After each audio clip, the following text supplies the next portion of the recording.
started with a joke. We were at dinner with some friends, and the conversation had veered into that predictable, tipsy territory of, would you rather? Someone asked if you'd rather know if your partner cheated or live in blissful ignorance. Madison didn't even hesitate. She just smirked, swirled the wine in her glass, and said, ignorance is underrated. The table laughed. I did too.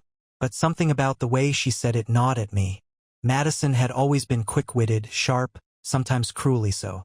It was one of the things that had drawn me to her in the first place. Her confidence, the way she never seemed afraid of anything. But that night something felt off, like there was something behind that smirk. Something she knew that I didn't. I let it slide. That was my mistake. A week later, I found her car parked 2 streets away from our house. That alone wasn't damning. She sometimes parked there when she came home late and couldn't be bothered to find a spot closer. But the engine was still warm. I stood there for a moment, hand on the hood, feeling the heat from the engine seep into my palm, like the car itself had something to confess. Then I saw it. A crumpled receipt on the passenger seat. I don't know why I opened the door. Maybe it was instinct. Maybe it was the same gut feeling that had been bothering me since that dinner. Either way, I picked it up. 2 drinks. 2 entrées. A timestamp. 40 minutes ago. She had told me she was working late. She had texted me, said she was drowning in paperwork and wouldn't be home until midnight. But this was dinner for 2. And it wasn't anywhere near her office. I stood there in the cold, gripping that stupid little slip of paper, feeling something inside me shift. You know that moment in movies where the main character realizes they've been played? Where all the pieces suddenly fit together, and the music swells. Yeah, it was like that, except there was no music, just the sound of the wind and my own breathing. I didn't go home right away. Instead, I drove. Not anywhere in particular, just away. I needed time to think, to process, to figure out how I wanted to handle this. I wasn't the kind of guy to fly off the handle. I wasn't about to scream at her, demand answers, make a scene. No, I wanted to be sure. So I waited, and when she finally came home, at exactly 11:58 p.m., as if she timed it, I was already sitting at the kitchen table. The receipt was in front of me, a glass of whiskey in my hand. She walked in, dropped her purse by the door, and stretched like she had spent the last 6 hours hunched over a desk. I watched her. She hadn't seen the receipt yet, hadn't registered the way I was looking at her. Long day, I asked, my voice even. She sighed dramatically. You have no idea. I swear. My boss is trying to kill me with paperwork. I nodded, took a sip of whiskey. Then I slid the receipt across the table. For the first time, she hesitated. Just for a second. But I caught it. That flicker of something in her eyes. Surprise, calculation, the barest hint of panic before she smoothed it over. She picked up the receipt, glanced at it, then laughed. Laughed. Oh my God, she said, rolling her eyes. You're seriously checking my receipts now? Jesus, you need a hobby. I didn't respond, just waited. She sighed and tossed it back on the table like it was nothing. I grabbed dinner with a coworker. Big deal. Am I not allowed to eat now? Who? She blinked. What? Who did you have dinner with? She shrugged. Too casual. Brandon. From accounting. I told you about him. She hadn't. She must have realized her mistake because she quickly added, you don't listen when I talk about work. I swear. I could tell you I have a new boss named Satan, and you just nod along. She was deflecting, mocking me, trying to make me feel stupid for even asking. I leaned back in my chair, studying her. She looked me right in the eye, the picture of indignant innocence. But something in her posture was tense. You didn't say you were going out, I said. Because I knew you'd do this. Do what? She threw up her hands. This, the interrogation, the whole I caught you in a lie thing. God, you always do this. I had never done this before, but now I wondered how many times I should have. She grabbed the receipt and crumpled it in her fist. You know what? Whatever. Believe what you want. And with that, she walked away, straight upstairs, like that was the end of it. I sat there for a long time, staring at the spot where she had been. Maybe, just maybe, if she had acted differently, if she had looked guilty, if she had stammered, if she had tried to comfort me instead of attacking me, I would have let it go. Maybe I would have told myself that I was overreacting. But the way she handled it, the way she didn't even try to convince me, that told me everything I needed to know. That I didn't sleep that night. I lay in bed, staring at the ceiling, listening to the rhythmic sound of Madison breathing beside me, like nothing had happened, like she hadn't just dismissed me, rolled her eyes, and walked away without a care in the world. I turned my head slightly, just enough to see her face in the dim glow of the streetlights filtering through our bedroom window. She looked peaceful, relaxed, not like someone who had just been caught lying, not like someone whose husband was lying awake, replaying every single moment of the past few weeks, searching for more signs he'd been too blind to see. I wanted to shake her awake. I wanted to force her to tell me the truth. But what was the point? She had already made it clear. She wasn't going to admit anything, so I stayed silent.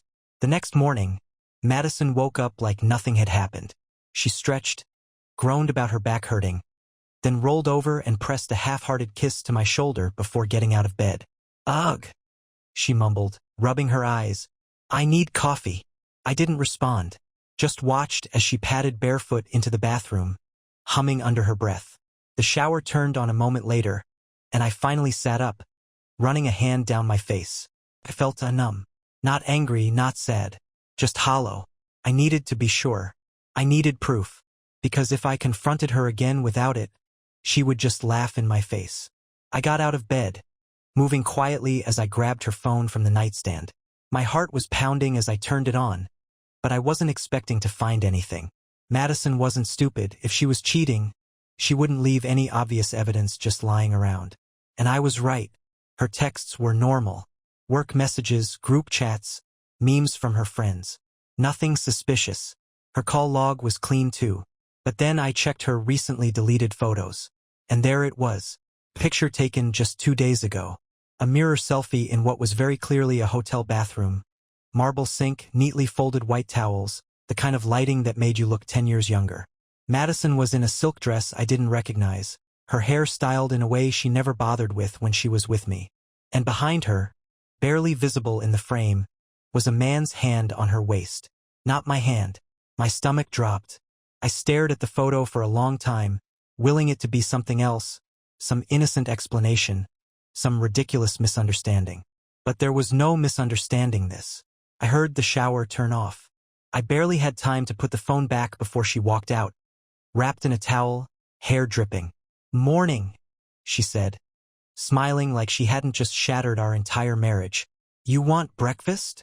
I swallowed the bile rising in my throat. "Yeah, sure." I didn't know how I kept my voice steady. Didn't know how I managed to sit across from her at the kitchen table while she scrolled through her phone, sipping her coffee, completely unaware that I knew. She was good.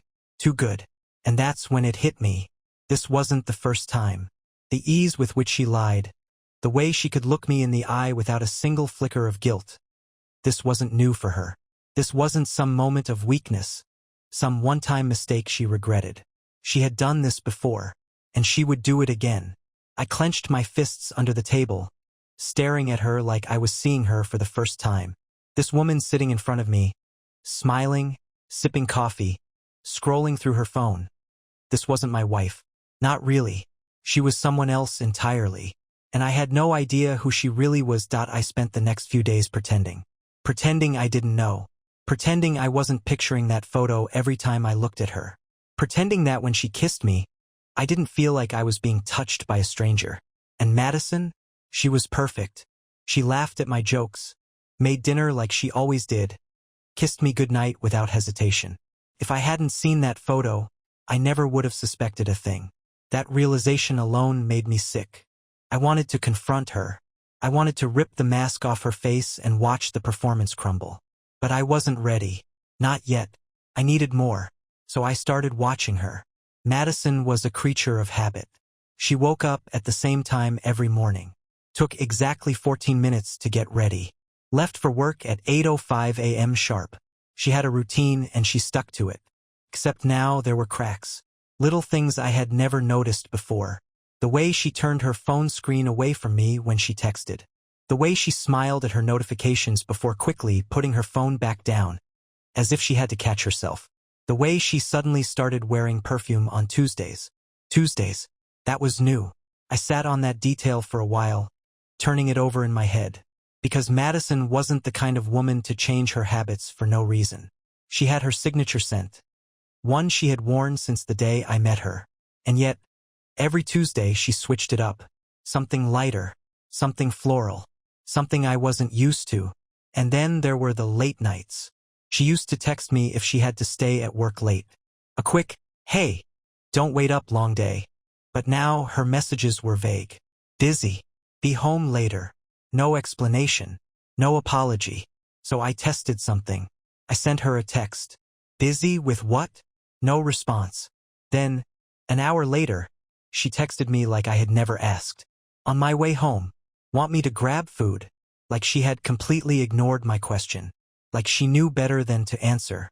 And I knew right then that if I really wanted answers, I wasn't going to get them from her. I had to find them myself. That following Tuesday, I left work early. Madison had already texted. Working late again. See you later. But I knew better. I waited. Watched the clock. Then, at exactly 7:15 p.m., I drove to her office. Her car wasn't there. I sat in the parking lot for a while, staring at the empty space where she should have been. My heart was pounding. Hands gripping the steering wheel so tight my knuckles turned white. This was real. This was happening. And now I was in it. I took a breath, forced myself to think. If she wasn't here, then where was she? I knew her routine. I knew her patterns. And I knew, without a doubt, that she wasn't at work. So I did something I never thought I'd do. I tracked her. A long time ago, back when we actually trusted each other, Madison and I had shared our locations on our phones. It was a casual thing, something we never really used unless one of us got lost or needed to check if the other was on their way home. I had forgotten about it, but she hadn't, because she had turned hers off. Not always, not permanently, just when she worked late. That told me everything I needed to know. But I wasn't done. I needed to see it. So I waited. And at exactly 9:30 p.m., I saw her car pull into our driveway. I saw her step out, adjusting her dress, brushing out the wrinkles. She looked different, glowing, like she had just spent hours being somewhere else, with someone else. I sat in my car, just down the street, watching as she walked inside, watching as the woman I had married disappeared into a house that no longer felt like home. I gripped my steering wheel so hard I thought I might break it. And then I knew. It was time. No more pretending that I didn't go inside right away. I sat in my car, just down the street, staring at our house. The house I had paid for, the house I had built a life in, while my wife settled back into it like she hadn't just come from another man's bed.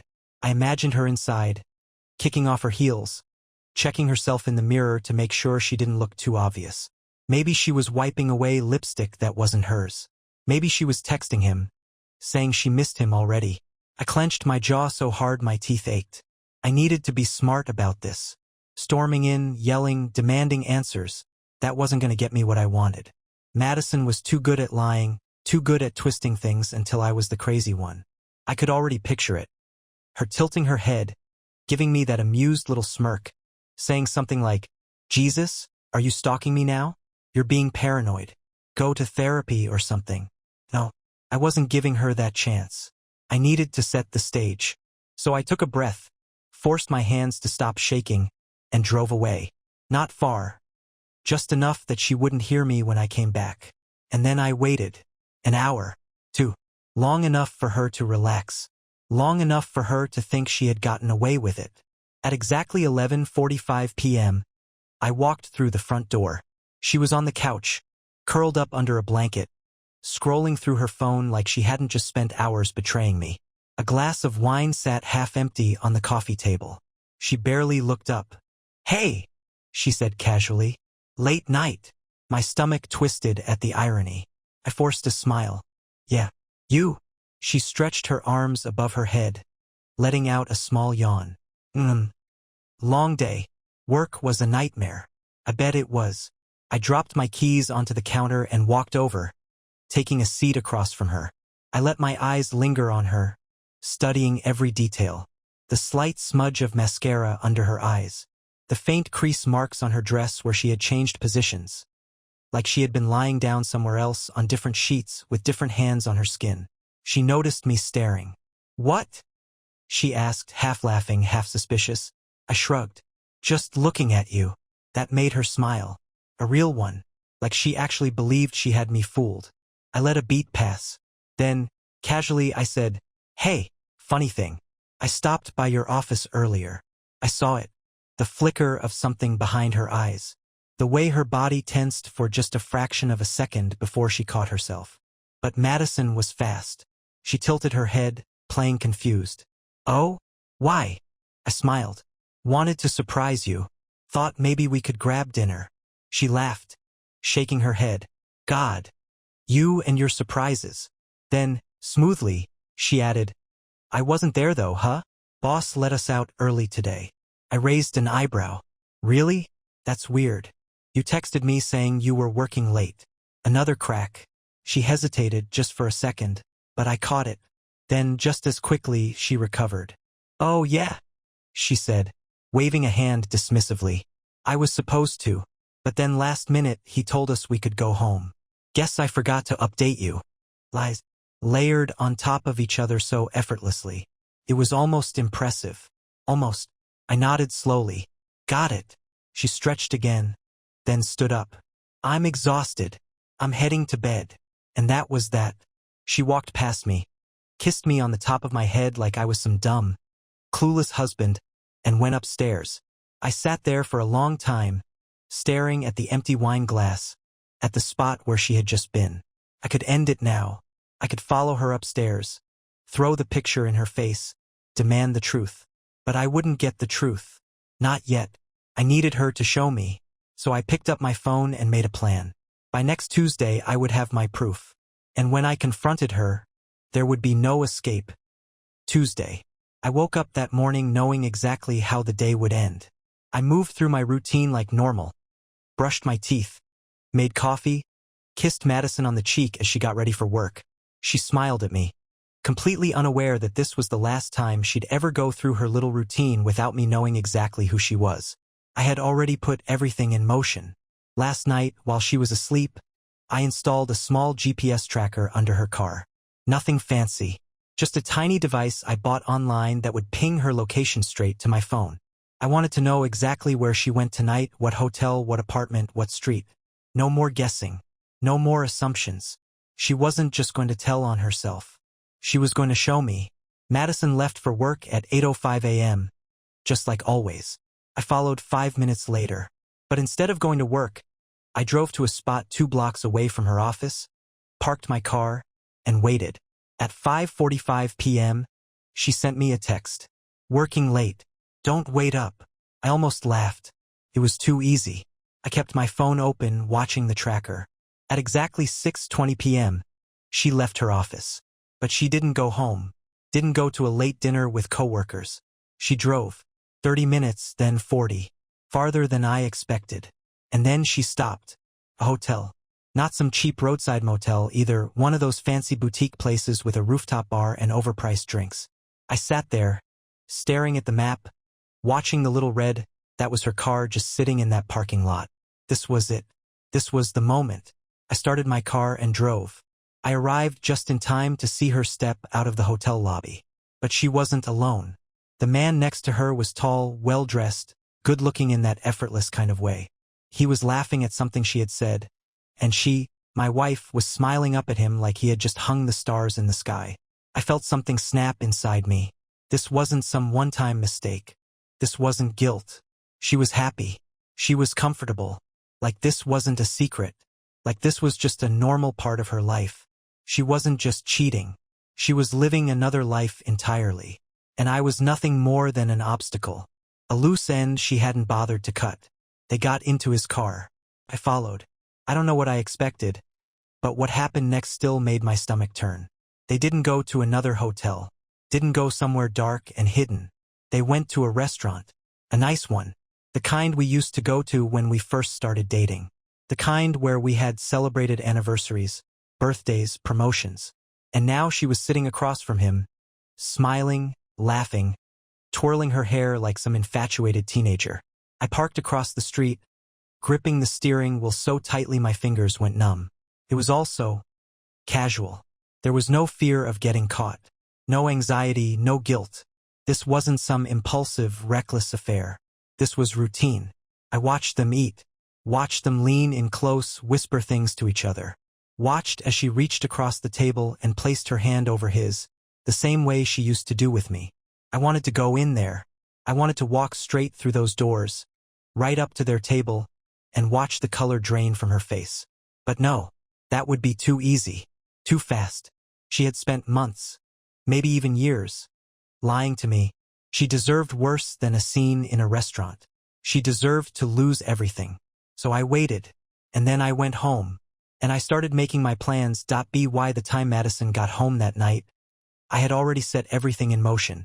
She walked through the door at 11:58 p.m. Like clockwork, dropped her purse on the counter, kicked off her heels, and sighed like she had just come from the most exhausting day of her life. She didn't know I had followed her. Didn't know I had watched her eat dinner with another man. Laughing like she didn't have a husband waiting for her at home. Didn't know I had already emptied our joint bank account, taken everything but a few $100s so she wouldn't notice right away. Didn't know that I had already spoken to a lawyer. Didn't know that by this time tomorrow I would be gone. She looked at me, running a hand through her hair.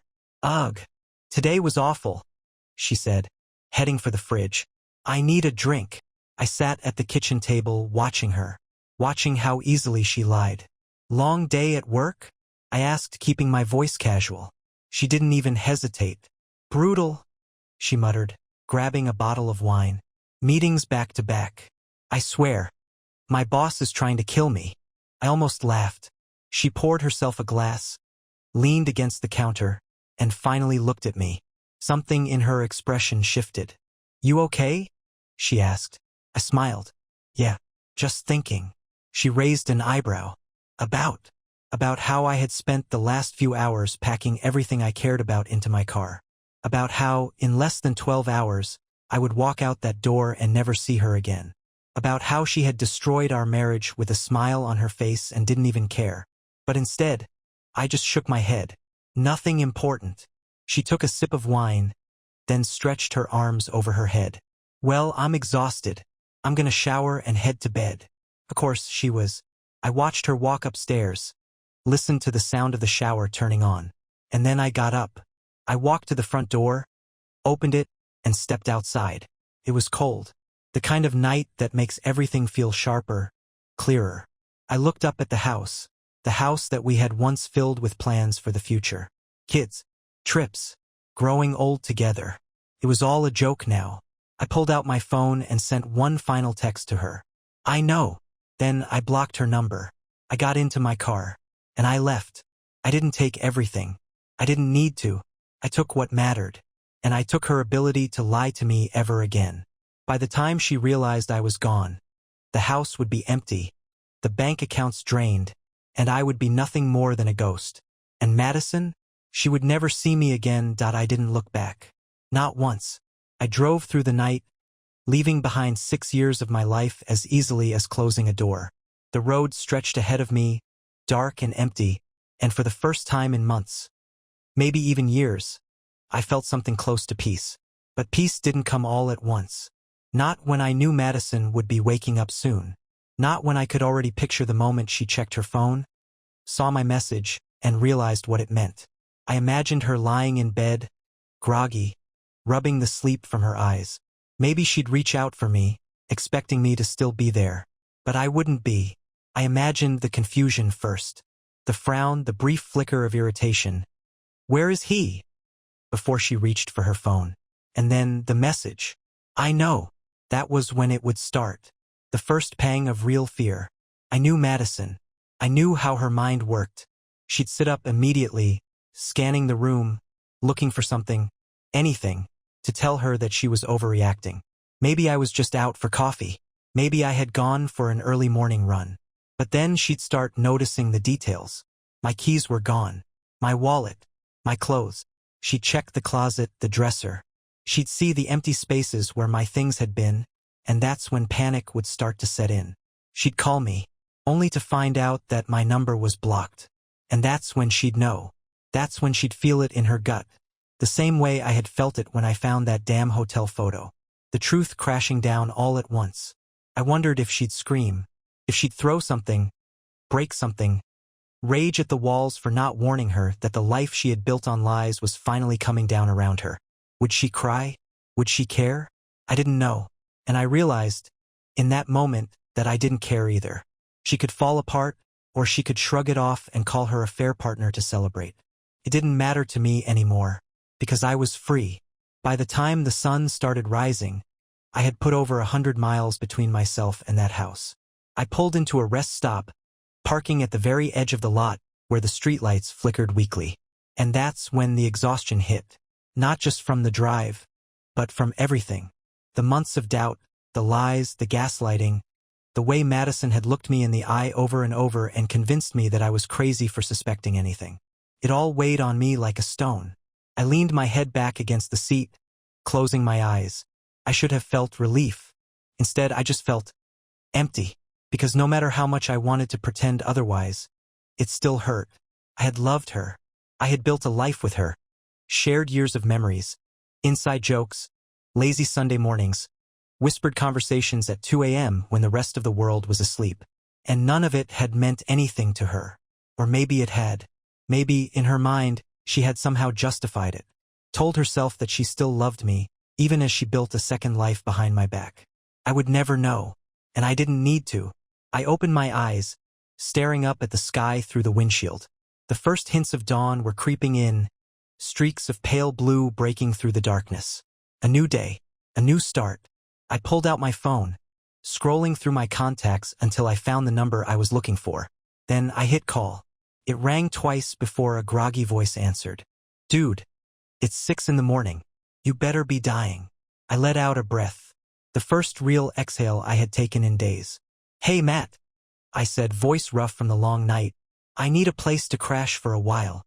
There was a pause, then a sigh. "Madison." "Yeah." Another pause. Then, "You want to talk about it?" I swallowed. "Not yet." "All right," he said simply. "Get here safe. You know the code." And just like that, I had somewhere to go.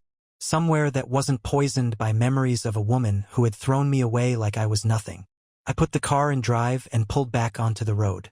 For the first time in a long time, I didn't know exactly where I was going. And for the first time in a long time, I was okay with that.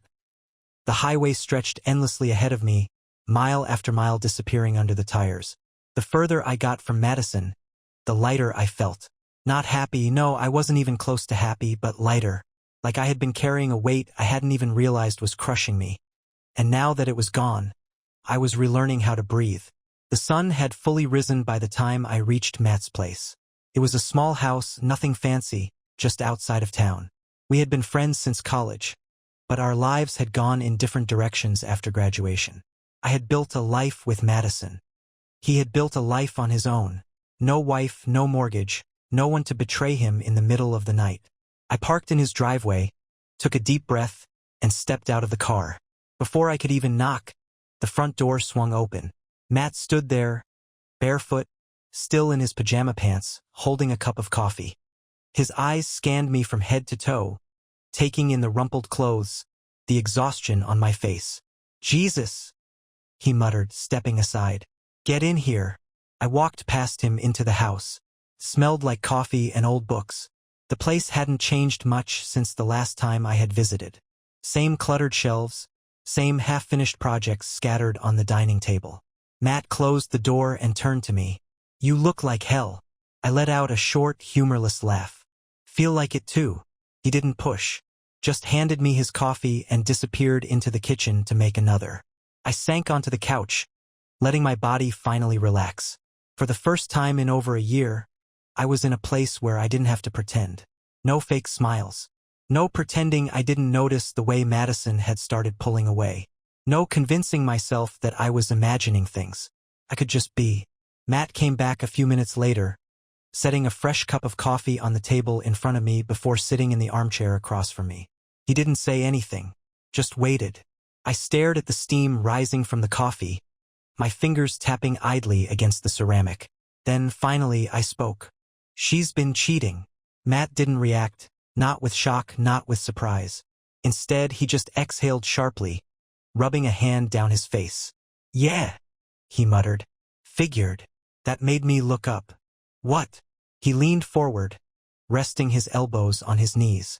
I didn't know, no, he admitted. But, man, the way you started talking about her, the way you looked when you mentioned her, I could tell something was wrong. I just didn't think you'd want to hear it. I let out a dry chuckle.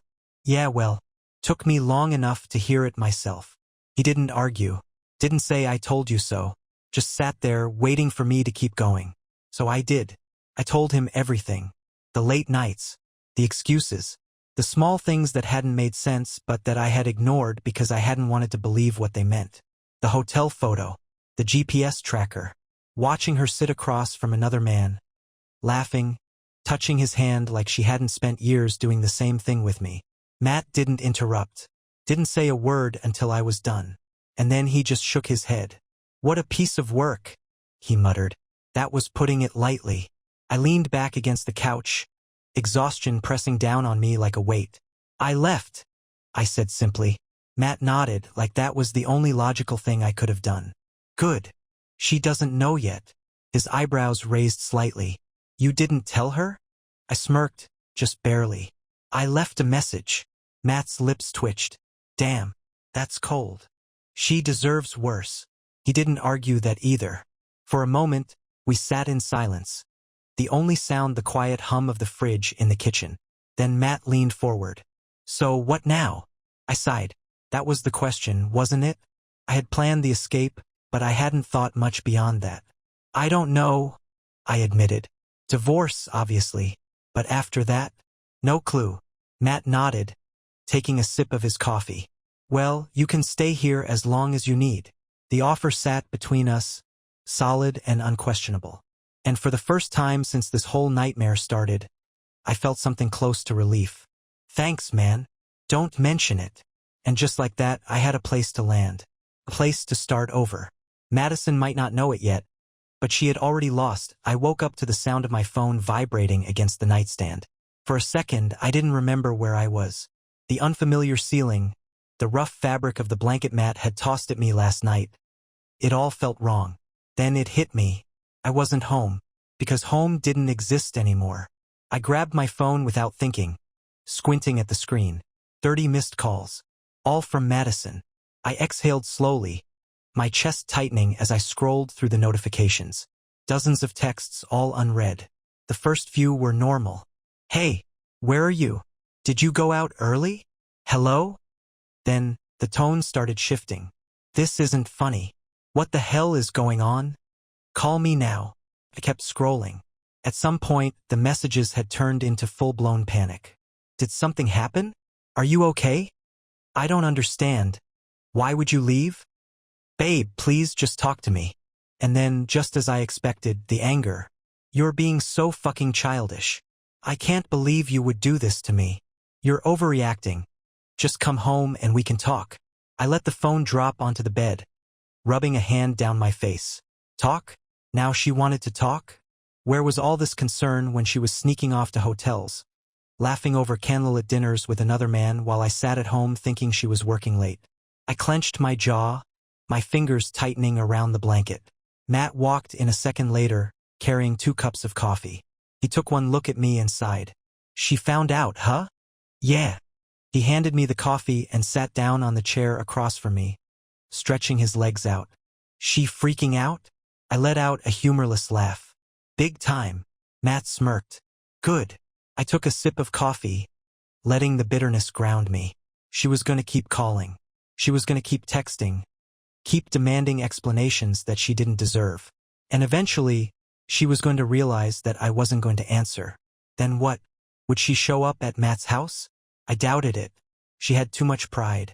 She would tell herself that I would come back, that I just needed time to cool off, that I wasn't really serious. But soon, she would realize this wasn't temporary. And when that happened, when the reality of what I had done actually hit her, she would lose it. I could see it now.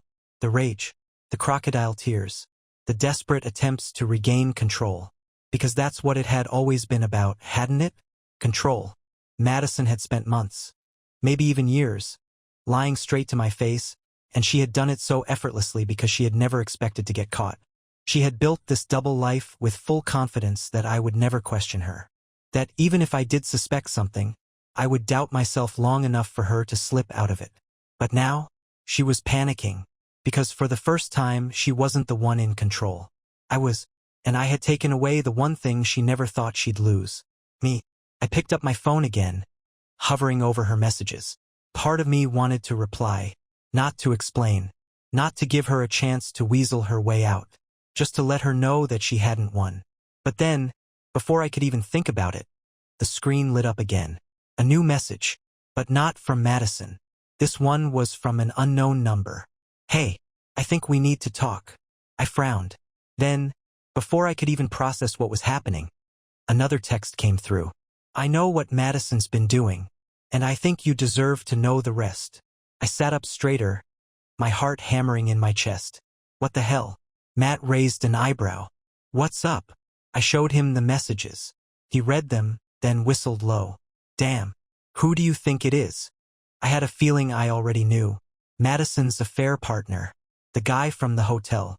The guy from the restaurant. The guy whose face I hadn't even cared to look at because I had been too focused on her. Why the hell was he texting me? And more importantly, what did he know that I didn't?